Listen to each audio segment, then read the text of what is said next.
Hey everyone, तो finally मैंने अपने गार्डन के लिए स्पाइडर प्लांट ख़रीद लिया जिसकी मुझे काफ़ी दिनों से इच्छा थी। और इस कुल्हड़ की भी मुझे काफ़ी दिन से इच्छा थी कि मैं इसे एज ए वेस्ट मटेरियल अपने गार्डन में यूज़ करूं। तो इसका भी टाइम आ गया है। ये जो प्लांट है ये मैंने 30 रुपीज़ में ख़रीदा है। और इसी प्लांट को ख़रीदने का एक रीज़न मेरे पास ये था कि इसमें एक बेबी प्लांट निकला हुआ है।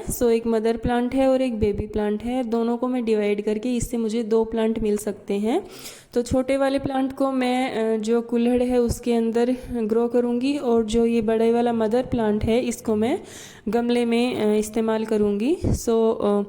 ये वाला जो प्लांट है ये मैंने 30 रुपीज़ में ख़रीदा है। और इसमें आप देख रहे हैं एक छोटी सी स्टिक है, मतलब कि ये रनर्स को काट के लगाया गया है, क्योंकि इसका जो प्रोपेगेशन होता है वो मेनली 2 तरीके से होता है। एक तो इसकी रूट्स डेवलप होती हैं और दूसरा इसमें से रनर्स निकलते हैं, इसमें फ्लावर्स आते हैं और उन फ्लावर्स से इसमें न्यू प्लांट्स बनते हैं, न्यू बेबी प्लांट्स बनते हैं। तो वो भी अच्छे से ग्रो कर जाते हैं। ये प्लांट आप मिट्टी में भी लगा सकते हैं और आप इसे पानी में भी लगा सकते हैं। जैसे वाटर का कोई जार लेके कांच का, आप उसमें भी इस प्लांट को लगा सकते हैं, बहुत ही अच्छे से लग जाता है।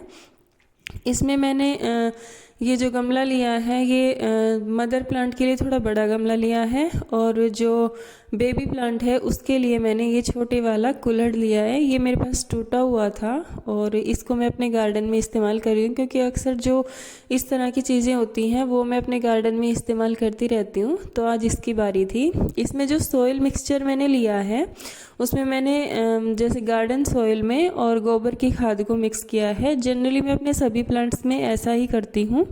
और जो गोबर की खाद होती है या फिर जो सब्जी वगैरह से हम वर्मी कंपोस्ट बनाते हैं वो हमारे प्लांट्स के लिए काफ़ी बेटर होता है, तो उसे आप अच्छे से हर प्लांट में इस्तेमाल कर सकते हैं। इसी के साथ साथ मैं जो ये प्लांट के साथ मिट्टी आई है ये भी मैं इसमें इस्तेमाल करूँगी, लेकिन उससे पहले मुझे ये काम करना है कि मुझे इन दोनों को डिवाइड करना है। मदर प्लांट को अलग लेना है और बेबी प्लांट को अलग से लेना है, क्योंकि मैं इसको 2 जगह पे ग्रो कर रही हूँ। अब आप इसकी जड़ें देखिए, और इसमें छोटे छोटे पप्स निकले हुए हैं। यहाँ से इसके और भी बेबी प्लांट निकलते, लेकिन ग्रो बैग था इधर, तो इस वजह से ये अच्छे से प्रोग्रेस नहीं कर पाए, ठीक से नहीं निकल पाए, कच्चे ही रह गए। और इसकी जड़ें वैसे तो देखिए एज अ स्पाइडर के जाले की तरह फैली हुई हैं, लेकिन ज़्यादा मोटी और गहरी जड़ें इस प्लांट की नहीं होती हैं। अगर आप छोटे साइज़ का भी पॉट लेते हैं, 8 इंच का पॉट लेते हैं, उसमें भी ये प्लांट ग्रो कर जाता है। या फिर आपका जो शुगर टी कप है वो आप इस्तेमाल करते हैं, उसमें भी लग जाता है। आप इसके लिए कोई भी गमला ले सकते हैं, चाहे आप प्लास्टिक का लीजिए, चाहे आप चीनी मिट्टी का गमला लीजिए, जो सिरामिक पॉट होते हैं वो, या फिर आप सीमेंट का ले सकते हैं, मिट्टी का ले सकते हैं, कोई भी गमला। या फिर आपके घर में जो भी वेस्ट मटेरियल होता है, जैसे बोतल वगैरह को काट कर या मेरी तरह से किसी कुल्हड़ में भी इस प्लांट को लगा सकते हैं। हर जगह पे ये प्लांट बहुत ही आसानी से लग जाता है, कोई दिक्कत वाली बात नहीं है। मेरे पास पहले भी था एक स्पाइडर प्लांट, लेकिन उस टाइम पे मुझे ज़्यादा इस प्लांट के बारे में पता नहीं था, तो वो प्लांट मेरा नहीं बचा, और इसीलिए मैंने ये नया प्लांट लिया है, क्योंकि अब मैंने इसके बारे में काफ़ी जांच की है कि इस तरीके से इस प्लांट को रखा जाता है। ये मेरी एक नई कोशिश है कि मैं इस प्लांट को अपने पास रखूं। ये प्लांट जो है ज़्यादा टेम्परेचर को बर्दाश्त नहीं कर सकता। अगर मैं आपको टेम्परेचर के बारे में बताऊं तो ये ज़्यादा टेम्परेचर को बर्दाश्त नहीं कर सकता। देखिए आप इसकी जड़ें देखिए इस प्लांट की किस तरीके से फैली हुई है। जो एक्स्ट्रा जो इसकी रूट्स हैं उसको हम काट देते हैं, और अपने पॉट के साइज़ के हिसाब से हम जो इसको लगा सकते हैं अपने गमले में।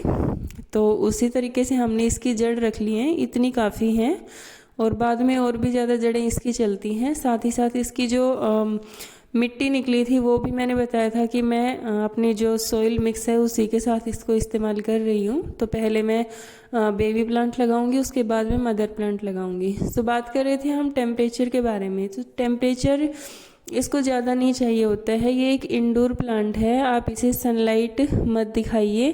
इनडायरेक्ट सनलाइट में ये प्लांट अच्छे से चलता है, लेकिन ऐसा भी नहीं है कि लो लाइट रखें आप। लो लाइट कंडीशंस में ये प्लांट मरना शुरू कर देता है। सो आप इसे जितना इनडायरेक्ट सनलाइट में रखेंगे उतना ही ये प्लांट ज़्यादा अच्छे से चलेगा। और इसे ज़्यादा टेम्परेचर मतलब नहीं चाहिए होता है, जैसे कि 30 डिग्री से ऊपर के टेम्परेचर में ये प्लांट है ये मरना स्टार्ट कर देगा, या फिर 10 डिग्री से नीचे का प्लांट नीचे का टेम्परेचर है तब भी ये प्लांट ख़राब होना स्टार्ट हो जाएगा। 18 डिग्री से 25 डिग्री सेल्सियस तक का टेम्परेचर जो है वो इस प्लांट के लिए बेस्ट होता है, उसमें ये काफ़ी अच्छे से ग्रो करता है। तो आप इसे इंडोर रखिए, ओस वगैरह इस प्लांट पे मत आने दीजिए। विंटर्स में इसका इस तरीके से काफ़ी ध्यान रखें। और शाम के वक्त हो सके तो अपने प्लांट को आप हल्की हल्की धूप दिखाइए सर्दियों के मौसम में, क्योंकि 2-2:30-3 बजे के बाद की जो धूप होती है उसको प्लांट बर्दाश्त कर लेते हैं, लेकिन सर्दी के मौसम में भी कई बार बहुत तेज़ धूप निकलती है और उससे प्लांट जो है वो बर्दाश्त नहीं कर पाता है। सो उस चीज़ का आप ध्यान रखिए कि जितना हो सके गर्मी में भी सर्दी में आप अपने प्लांट को शाम के वक्त की धूप दिखाइए, दोपहर की धूप आपको नहीं दिखानी है। अब इसकी जो जड़ें हैं इनको मिट्टी में ज़्यादा गहरा गाड़ने की ज़रूरत नहीं है।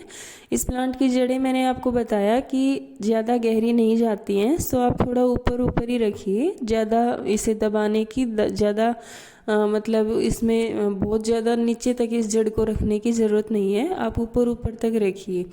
और मिट्टी का मैंने आपको बता दिया। अगली चीज़ अगर मैं आपको बताऊं तो इसमें पानी कितना डालना है। सो अगर आप अपने प्लांट को इंडोर रख रहे हैं तो आपको इसमें हो सके तो बस वीक में एक बार ही आप अपने प्लांट को पानी दीजिए।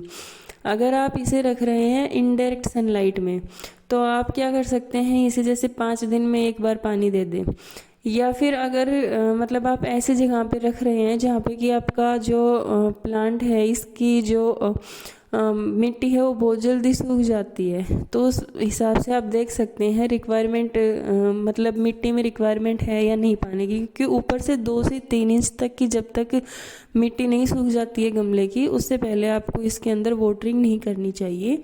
अगर आप इस प्लांट को ज़्यादा पानी देंगे तो इसकी रूट्स में फंगस लगना स्टार्ट हो जाएगा और आपका प्लांट धीरे धीरे ख़त्म हो जाएगा। इसकी पत्तियां जो है वो पीली होकर गिरने लग जाएंगी, तो आप इसमें ओवर वाटरिंग बिल्कुल भी मत कीजिए। इस प्लांट को बहुत कम पानी की ज़रूरत है। ये एक बहुत ही अच्छा एयर प्यूरीफायर है, नासा अप्रूव्ड है, और जो इंडोर प्लांट्स में ये एक तरह की बेस्ट चॉइस होता है ये प्लांट। अगली चीज़ अगर मैं आपको बताऊं कि इसे फर्टिलाइज़र की कितनी ज़रूरत है, तो देखिए फर्टिलाइज़र मैंने आपको बताया कि आप इसमें गोबर की खाद यूज़ कर सकते हैं, काउडंग कंपोस्ट, या फिर आप इसमें जैसे वर्मी कंपोस्ट होता है मार्केट में मिलता है वो भी आप इसमें इस्तेमाल कर सकते हैं। और इसके अलावा इसकी जो पत्तियां होती हैं वो काफ़ी ज़्यादा मतलब सेंसिटिव होती हैं। सबसे पहले इसकी पत्तियां जो है वो ख़राब होना स्टार्ट हो जाती है। कई बार क्या होता है कि जो पत्तियों के एंड पार्ट्स होते हैं वो इसके सूखने लग जाते हैं, या फिर जो इसकी पत्तियां हैं पीली होकर झड़ने लग जाती हैं। तो इसके देखिए मैंने आपको रीज़न एक तो बता दिया है कि आप अगर ओवर वाटरिंग करते हैं तो वो आप बिल्कुल मत कीजिए, प्लांट को उसकी रिक्वायरमेंट के अकॉर्डिंग पानी दीजिए। दूसरी चीज़, अगर इसमें फर्टिलाइज़र की कमी है, अगर आपने सीधा इसको बिना किसी फर्टिलाइज़र के सीधा सॉइल में लगा दिया है तब भी आपका प्लांट जो है ख़राब होना स्टार्ट हो जाएगा। सो कुछ हद तक आप जितना हो सके ज़्यादा नहीं तो थोड़ा आप इसमें कंपोस्टिंग वगैरह ज़रूर ऐड कीजिए। और तीसरी चीज़ कि आपके जो प्लांट्स हैं इसमें पत्तियों के ऊपर जो लिक्विड फर्टिलाइज़र आते हैं आप वो इस्तेमाल कीजिए, वो भी आपके प्लांट को काफ़ी अच्छा रखेंगे। इस प्लांट को नमी जो है वो थोड़ी सी पसंद है, लेकिन ओवर वाटरिंग बिल्कुल भी पसंद नहीं है, तो आप इसे बचा कर रखिए। और मैंने आपको बताया इंडोर रखना है प्लांट्स को, तो देखिए मेरे पास ये जो जगह है यहाँ पर इनडायरेक्ट सनलाइट आती है, डायरेक्ट सनलाइट यहाँ पे नहीं आती है। और यहाँ पर मैं अपने इन दोनों प्लांट्स को रख रही हूँ, तो यहाँ पर ये काफ़ी अच्छे से रहेंगे। और मेरे को लग रहा था कि मेरे प्लांट्स काफ़ी खुश हैं, इन्हें देख के मुझे बहुत अच्छा लग रहा था।